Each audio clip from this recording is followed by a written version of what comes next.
Touchdown, Iloilo City.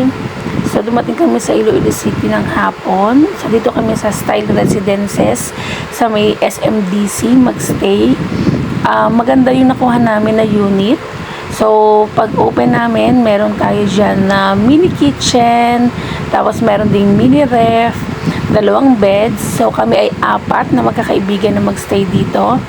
Then, paglabas mo naman sa kanyang balcony, ito yung magiging view mo. So, very relaxing kahit na puro condo units rin yung makikita mo. Tapos meron dyang swimming pool. So, sa swimming pool naman, kailangan ka mag-pay ng extra para magamit mo yung facility nila. So, ito naman ang view sa gabi sa aming balcony. So, dyan sa swimming pool, marami din naman kaming naabutang naliligo. So, sana itatry namin, pero hindi na namin nagawa yan sa last night namin.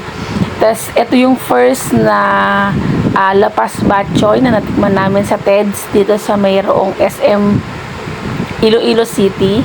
So, ang aming masasabi, hindi siya ganun kasarap kasi hindi siya ganun kainit. Then, nagpunta rin kami dito sa may festive walk. So, sinulit namin yung aming first night dito sa Iloilo. So, yan yung view dito sa may festive walk. Iba talaga ang vibe pag Christmas season ka papasyal sa ibang lugar. So, napakadaming lights. Then, ito naman yung sa may tabi ng may SM. So, marami ring lights. So, nakakatawa lang mamasyal sa gabi kasi very bright. Mararamdaman mo talaga yung Christmas feels na. So, yan, picture-picture lang dyan sa mga malalaking balls and Christmas decors. Paskong-pasko na talaga dito sa may SM City, Iloilo. So, napakaganda ng kanilang mga decors. So, maraming mga pamilya ang mga nakastay dito. Kasi kung mapapansin nyo, meron dyang fake grass. So, yung ibang family na after nilang mag-shopping, dito sila namamahinga. So, marami dyan na nakaupo dyan sa mga tabi-tabi. Marami nagpipicture-picture. So, hindi rin namin pinalampas, syempre, ito malalaking estatwa ng mga iba't ibang cartoon characters. So, lahat, halos lahat yan, mga pictures kami para talagang masulit natin ang ating paggala dito sa Iloilo City. So, for tonight, yung aming first night, talagang explore lang kami ng paligid ng aming accommodation. So, ang ganda, may enjoy ng mga kiddos ang gumala dito. So, yan, marami pa tayong makikita dyan na iba't ibang cartoon characters na, yan, ang mga pang Christmas. So, ang cute nila. So, enjoy lang natin yung mga makikita natin dyan. Yan.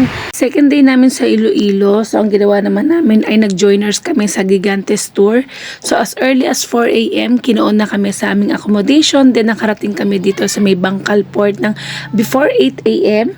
So, nag-registered kami. Then, nag-wait kami sa call para sa aming magiging bangka.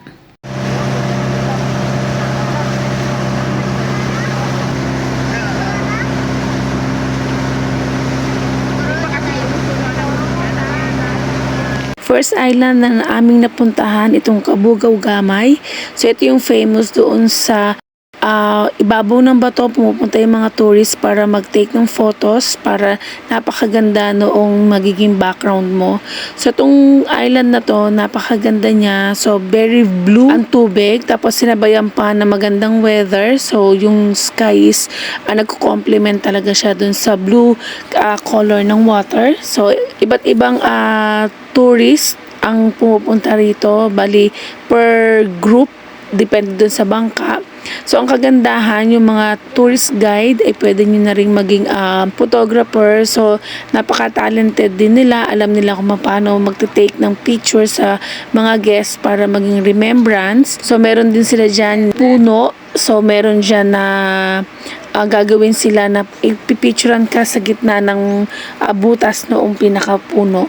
So napakaganda nitong island na to. Hindi lang namin na-enjoy kasi nasa 10 o'clock na kami dumating dito. Late na rin kasing umalis yung bangka doon sa port. So ito na yung time na yung group namin ang aakyat dito sa ibabaw ng bato. So lahat ng mga guests ay nag-take turns para sa pag-take ng pictures. Tas bahala na yung inyong tourist guide para kunan ang bawat guest ng kanilang mga photos. So, yan. Pumunta muna kami dyan sa parang waiting area nila, yung bahay kubo, kasi meron pang ilang guest na nasa tuktok. So, eto naman yung makikita mo habang tumataas ka. So, ang ganda niya. Kahit mainit, na-enjoy mo naman yung nakikita mong view. So, para iwas talagang masunog tayo. So, while meron pang kinukunan doon sa pinaka taas, kami naman ay dito muna nagkukubli ng konti sa may lilong. So, ito na yung time na yung group naman namin, o kami magkakaibigan na yung pipicturan. So, pag-akyat mo dito sa ibabaw ng bato, sobrang ganda ng makikita mo talaga. So, mahahanga ka na lang talaga, mapapasabi kang thank you Lord for this experience kasi wow talaga, ang ganda-ganda niya. So, talagang yung mga pictures namin dito, ang gaganda ng pagkakatake ni Kuya tourist guide. After namin dito, so dito lang namin napansin na meron palang wishing well sa baba ng island na to. So bumalik na kami doon sa aming bangka since medyo mainit na nga at wala namang kaming plan na mag-swimming. So every island nga pala binibigyan ng tourist guide ng ilang minutes para mag-swim, pero dun sa first island hindi namin napagplanuhan na maligo kasi sobrang init na. So sa mga susunod na island na napuntahan namin, hindi ko na maalala yung mga names, pero base doon sa binigay na itinerary nung aming tour agency, so ang aming mga pupuntahan ay yung Pulupandan Islet, Bantigues Sandbar, Antonia Island, Mini Boracay, and Tangke Lagoon.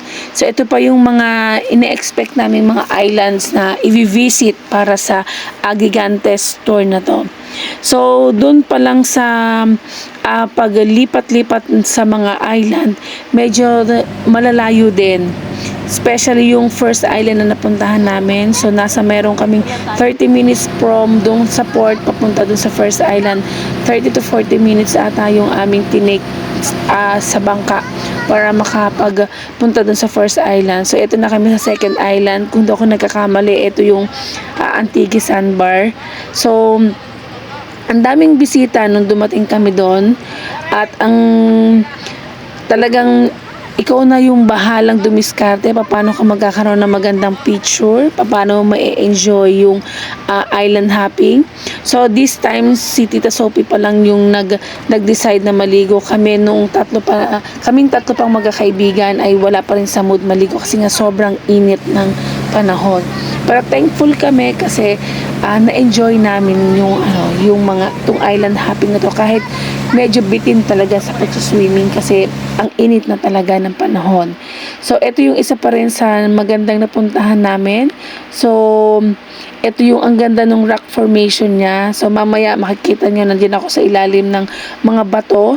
So habang nagsuswimming ang si Tita Sophie, ako naman ay nakaupo lang sa bato. Ini-enjoy ko yung malamig na weather, o mas malamig kasi sa ilalim ng bato. So enjoy lang ako dyan, chill. Tapos nakikita ko dito sa ilalim ng bato, merong mga nakadikit na mga shells. Siguro inaabot ito kapag high tide or siguro kapag mataas talaga yung mga alon, inaabot yung mga bato ng tubig, kaya nagkakaroon ng mga nakadikit doon sa bato na mga maliliit na shells. So yan yung time na nag-chill lang ako habang nanonood ako sa ibang mga guests na nag-swimming. Ine-enjoy talaga nila yung dagat. So dito pa lang kahit nakaupo ka, mag-e-enjoy yung mata mo sa ganda nung nakikita mo. So, dyan ako pumwesto sa ilalim ng mga batong yan. So, ang ganda. Tapos makikita mo dyan, may mga isdang lumalangoy. So, yun o, kitang-kita nyo sa monitor, yung mga isdang lumalangoy. Malinaw yung tubig. So, nahasa yun na lang talaga. Maglagay ka ng napakadaming sunblock o sunscreen para hindi ka namang masunog ng bonggang-bongga. Pero kung talagang gusto mo na ma-feel na ikaw ay nag-island hopping, so willing kang masunog, go lang talaga sa paliligo. So, napakaganda ng rock formation na to. So, lumusong ako sa dagat para makita sa malayuan yung rock formation. Pero this time, pinahawak ko muna kay Tita Sophie yung aking cellphone para siya yung mag-take ng video. So, ang ganda niya talaga. Lalo na sa personal, ang ganda talaga nitong rock formation na to. So, hindi lang talaga kami nakagala. Hindi namin medyo nalibot siyang rock formation na yan. Kasi nga sa sobrang init. By the way, ito nga palang aming tour package na to, medyo nagutom talaga kami kasi late nang kaming napakain ng lunch. So, ito yung sinasabi ko na may maliliit na shells na nakadikit. Yan yung mga barnacles na nakikita ko sa mga pagong. Tapos, ang dami niyang mga shells pa na iba't ibang klase na nakadikit talaga sa bato.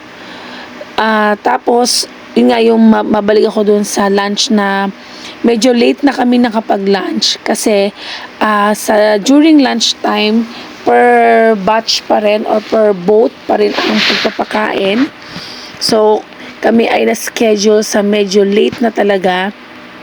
Kaya, wala na rin gana yung halos yung buong team sa pag-enjoy sa dagat kasi nga lahat ay nagugutom na. So, ito yung time na ayun yung Little Boracay pala. So, ito yung time na ayaw na naming pumunta sa mga island. So, gusto na lang talaga namin kumain. So, ito naman yung inihanda nila na lunch. So, yung lunch ay kasama na dun sa package. So, only scallop daw yan. Tapos, may iba't ibang klase pa ng mga seafood. After ng lunch, tumuloy naman kami dito sa mayroong Tangke Lagoon.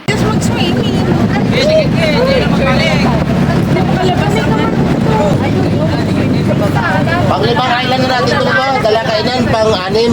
Isa na lang, pang-pito yung... wala pa tayo napapag-swing. Tangki Lagoon, balik 20 minutes lang po tayo mga. 20. Hindi po mag-ingay sa loob.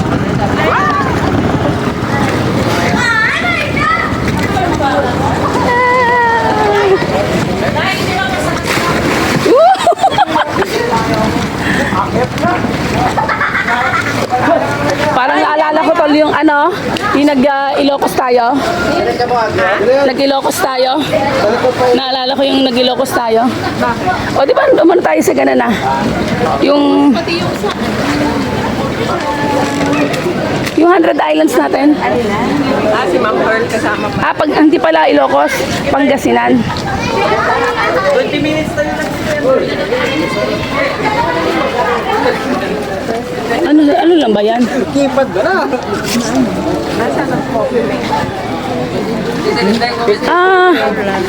As in, ano lang pala. Ganun lang. Gusto niya, umihin na lang tayo. Wag. Para mo kumain. Kasi sa Samantha, Samantha!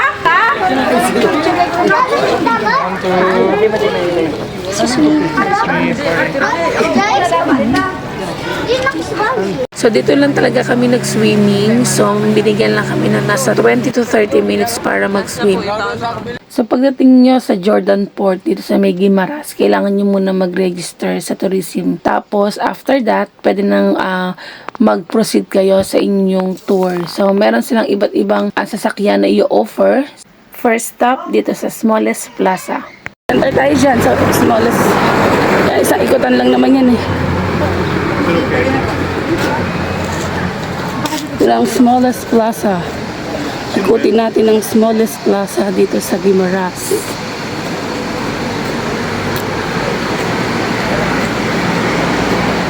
So, ito lang. So, ito siya.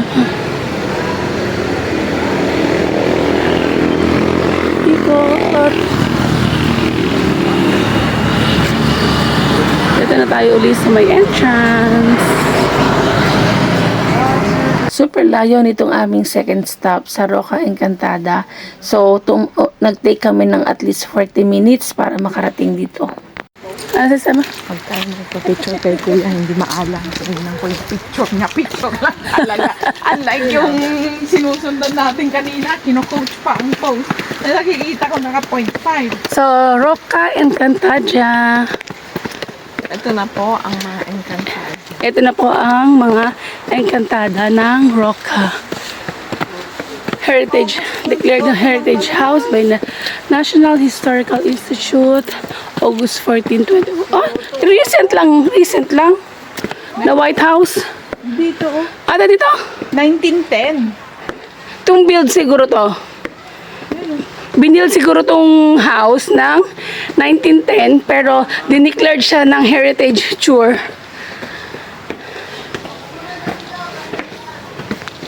Oh, mas maganda daw doon. Ito, mas maganda. Kailang steps ka kahapon? Nakailang steps? Oh, wow. Ay, ang ganda dito, oh. Oo nga. Diyan dito sa may corner. Dito, oh. Yep. Ay, ang ganda. Worth it naman pala. Dito ang fetcher. Ayun pa, may mga small na pa island pa. Huwag na mas maganda. Ginawa pa. Dito na muna tayo. Kaya lang, pagdating natin sa susunod, mainit na. 10:30 na. Nasaan ba yung malaking mangga, kuya? Huli pa daw yun. Ipatanggal yung mga Tanungin natin mga kuya. Hindi, tatanungin nga natin ano yung next destination. Pag sinabi mga beaches, kuya, pas kami sa beach. Tapos, bigay na lang natin yung mga gusto natin puntahan. Gusto ko kumain na ng mangga. Kasi ngayon, Pizza mangga. oo, sabi nila ay Para kang kumain ng mango pie ng Jollibee. Sabi. Mango pie, Jollibee. sa tamis. Yung kalasa. Kasi wala akong napakita. So, ito ang surroundings dito sa Roca Encantada. Sobrang init. Ate, kaway. Ngay, laro ka. Laro ka to nila sa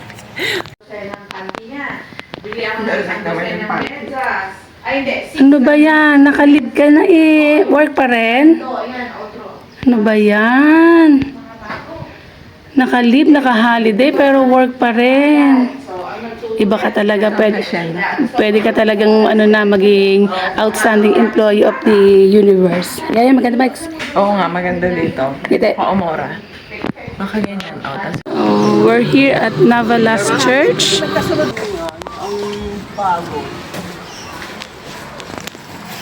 Ayan o, ang ganda. Habang naglalakad ako, pipicture. Sige, lakad talaga. Ay, hindi pala ano pala muna sa atat, go. Harap na. O, ikaw bahala. Sige, lakad. Ito po ang aking modelo.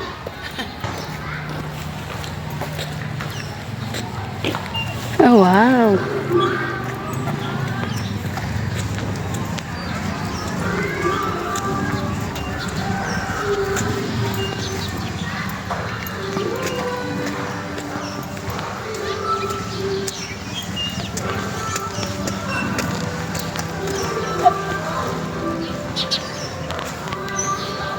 Yes.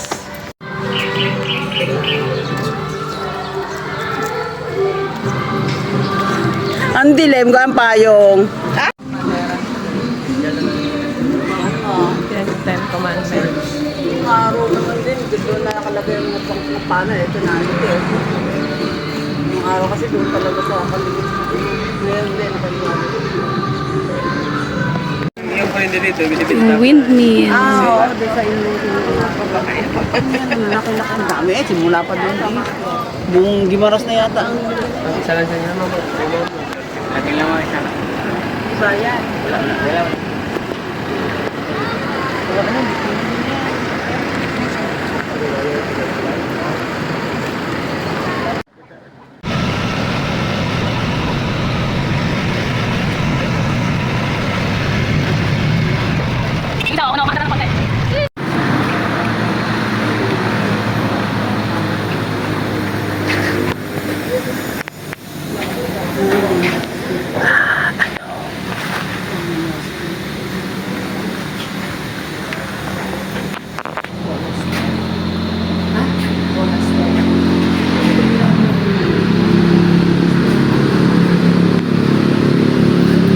nakatira dito, mother. May nakatira dito, mother.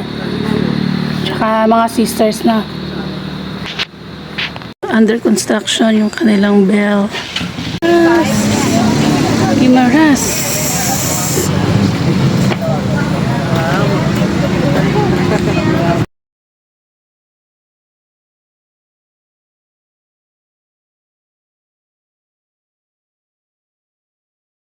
Last day na namin dito sa Iloilo at ito ang aming city tour. So, first stop dito sa Garin Farm.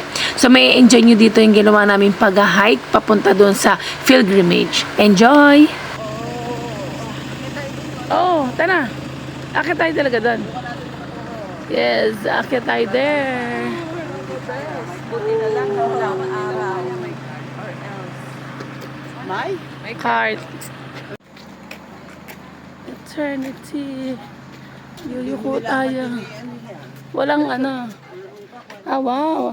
Ah, picture ka. Daan na tayo. Oy, zoom. Bumaan tayo sa zoom. Zoom, Ah. zoom. Adam and Eve. Noah's Ark. Tapos 10 Commandments. Sino 10 Commandments? Akitin natin yan.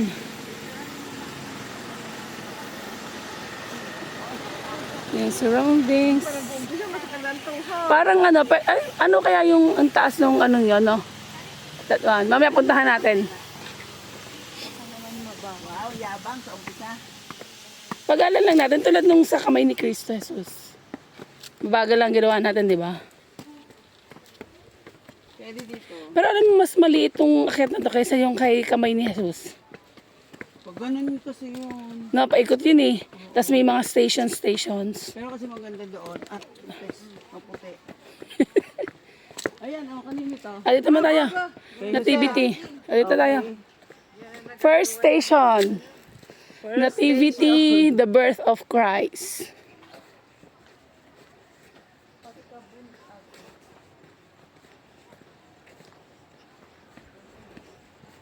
O, di ba? Para talagang nasa ano ka? Papalista eh. Sulat na po pangalan. May bayad po? Wala po. O sige, sulat. Tapos ang next station na ulit tayo. Ayan, sino yan? Si... Ano, tinatin ko Ayan, na. this is my... Eh kasi parang feeling ko eksakto lang oh. Parang hagdan lang Oo, sa loob ng sumasabit bahay. Sumasabit nga ang dulo ng sapatos. Oh, di ba? Next station. Hagdan lang sa loob Ah, ng nung si bahay. Jesus ay... Baptism. Oh, ito. Hindi, Jesus. Ito, oh. Baptism of Christ at the Jordan River. Tama, madumi yung Jordan River eh. O yan o. Oh, go. Pa nga yan eh. Ayun dito sa kabila oh. Dito uli sa kabila yan. Nakailang steps. Ang dami nating steps ngayon, Maika. Oh, nakakatawa din. Nung kakontent na, oh. Eh, talagang Kasi pinifavor. baka mamaya dadating na naman. Pinifavor talaga tayo. Kaya pala pwede daw sumakay, may bayad naman. No? Oo, syempre. Ito na yung Domingo de Ramos. Baka nagigantes. Linggo de Ramos. Ha? Nabuhay na muli. Domingo eh. Ito ay Triumph Entry of Jesus Christ to Jerusalem. Ayan. Domingo de Ramos. Oo, pagkabuhay. No, papasok pa lang siya. Hindi pa siya namamatay. Oo, papasok pa lang. Napako sa krus. Continue tayo. Si Kuya tayo doon eh. Na. Oo, yung iba nilalakad. Eh, ganun tayo eh. Special lagi tayo. Special tayo. Iba talaga pag may exclusive ano kaya. Maganda ang ano nating apat. Lahat laging pinifavor tayo. Oo, dapat ang init-init ngayon eh. Alaog namin. Oo, pero ang prayer ko kanina, Lord, gawin mo naman cloudy. Hindi sa tatadang ka-pray ako kanina. Sabi ko, Lord, gawin mo naman cloudy. Hindi. Wala, Mike, wala. Pawis mo yun. Lumuha ang langit. Dahil sa apat na ito. Pwede naman tayong tumigil tedet pag ano. Pag... Okay. Kala ko pa naman, malakas ang ano nito. Ito, oh, may ano. Ito yung first ano natin. Tumingin kayo doon para ma-appreciate nyo.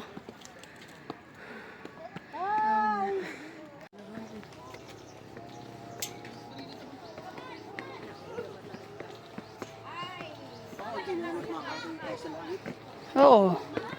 Next station. Ito na. Katapusan ng panahon. The Last Supper.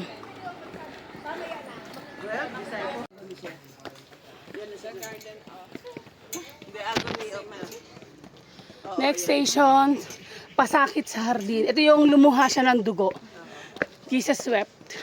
Natulog yung dalawa. Si Pedro at Yuna. Agony in the garden. Ay! Hi! Gising na! Andito kami! Mga taga Los Baños. Gising, gising. Gimising na kayo. Hinuli na siya eh. Hindi naman ipinakita ng hinuli na. Hindi ano. Ayun na kasi yun eh. Doon yung sa part na agony. Oh, bababa sila eh. Sa bundok. Yung, di ba may piningas na Oh, tenga sa siya, baba, no? sa baba. Kasi naglalakad na sila. Ito na yung paglatigo sa haligi. Ano? Bakit yun nilatigo, ha? Bakit yun nilatigo? Sige, sumagot ka ngayon sa akin. Sagot! Parang matagal na din siya.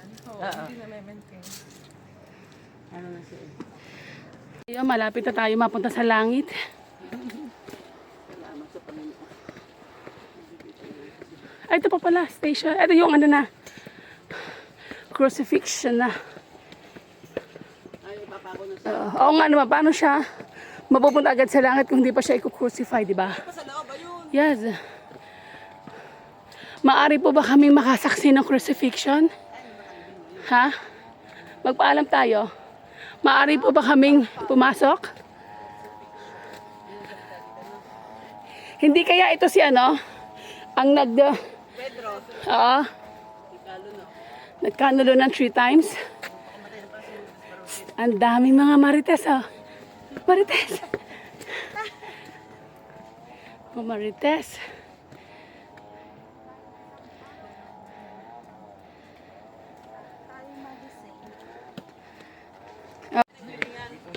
Ha? Naglibingan na sa kanan. Oh yeah, sige. Ayaw nga. Sige. Parang ano, kailangan dalawang steps at ang liit. Next, the resurrection.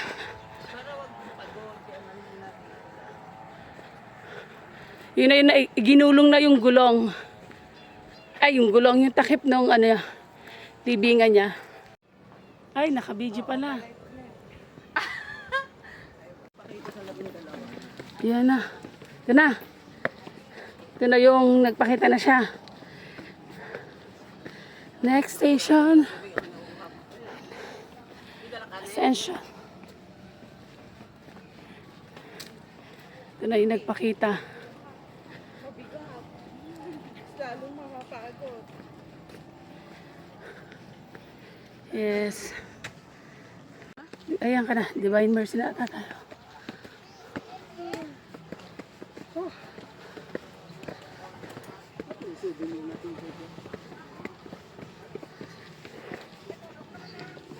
Parang mas pagod ako ng maliliit na hakbang.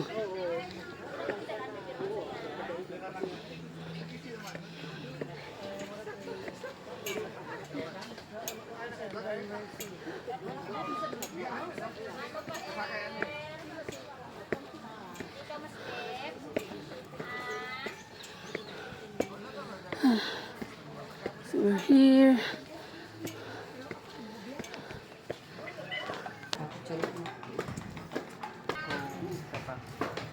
Akit na tayo. Oh, wow. Ay, ang ganda, oh. Blue.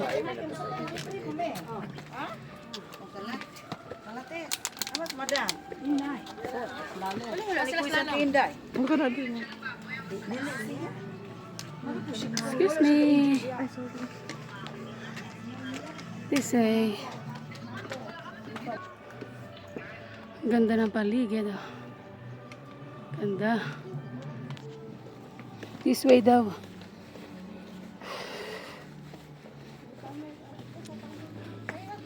Na yung... ayan! Punta langit. Okay. Ah, wow!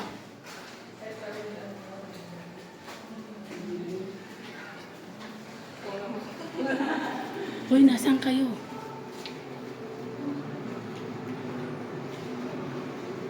Total darkness.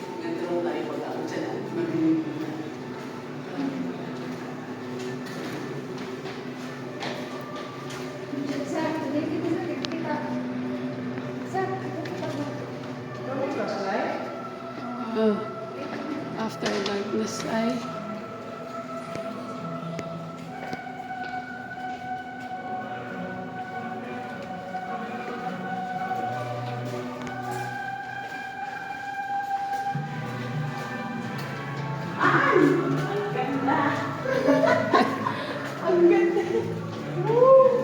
ha? Ah, wow! Ay, ang ingay. Where's your voice? Sabi. Sabi. Picture tayo, uy. Ah, grabe. Papunta na talaga tayong langit. Woo! Ayan, na meron tayong picture dyan.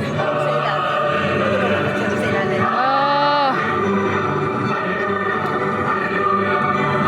Talagang pinipinturahan pala nila regularly, no? Di San Pedro.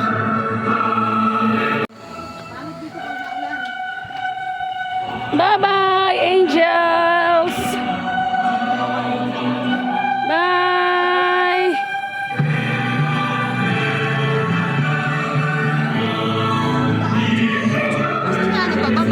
Ha? Yan na, let's go! Bye!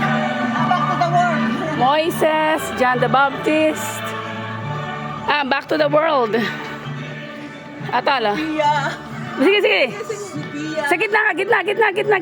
May ka. Payong. Go. Back to the world na tayo. Talaga inaanahan nila, no? Yung, kailangan hindi magkulay itim. Talaga laging pure white siya. Back to the world. Ay, too hot. Yan ang ating bababaan later.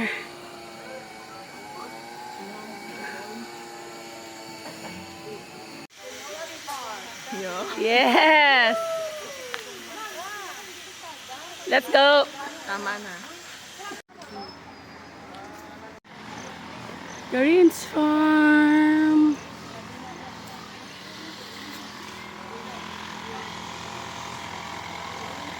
So may man-made na lake.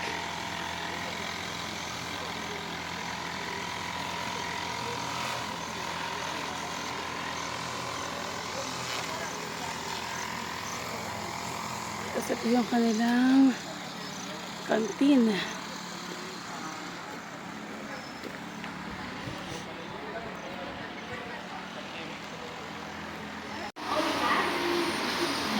So yun yung swimming pool nila. Yun yung swimming pool. Kasi yun yung mga dog na pwede kang mag-feed. Ang lawak ng kanilang property. Wow. Yun yung mga dove na pwede mo i-feed. Tapos, may mga chicken.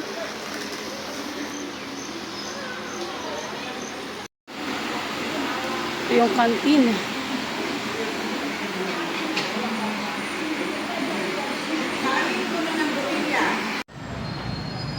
Miagao Church.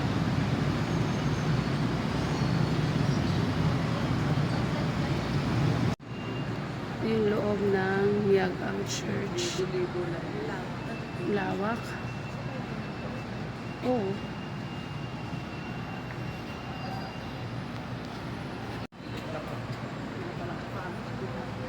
Ganda.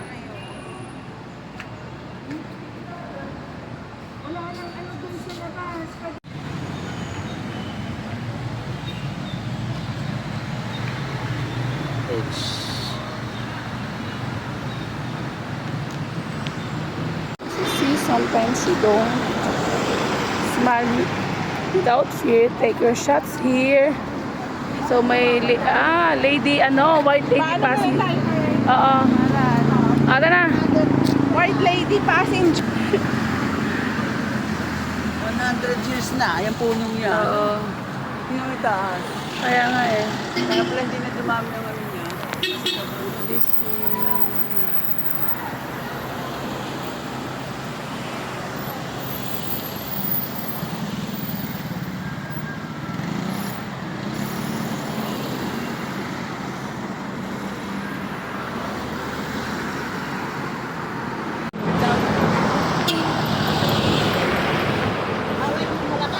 Para sa kanila Oo, tourism nila. Kasi ito yung official design ng gate.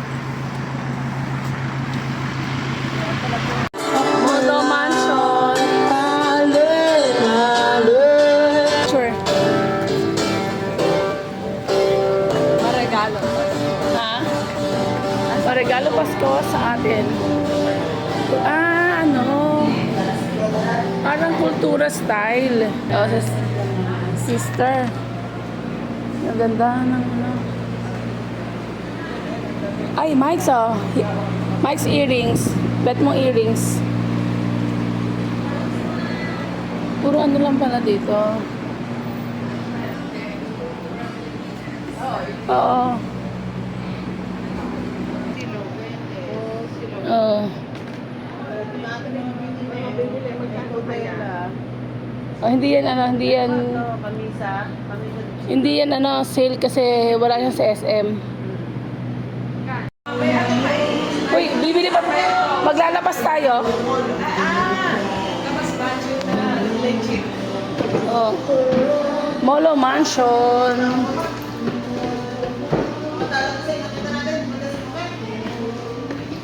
Diba?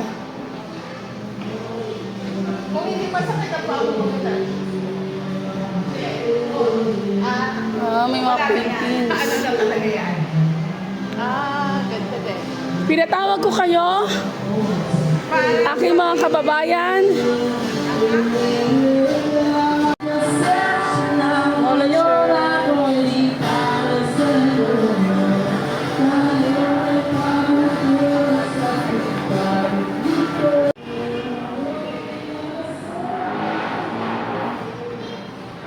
Ano yan? Ah. Ama, ito. Tira na isang babae sa bintana. Kahoy. Oh. Para ka naman dito. Totoo pa lang kahoy. Dito, niliko-liko lang.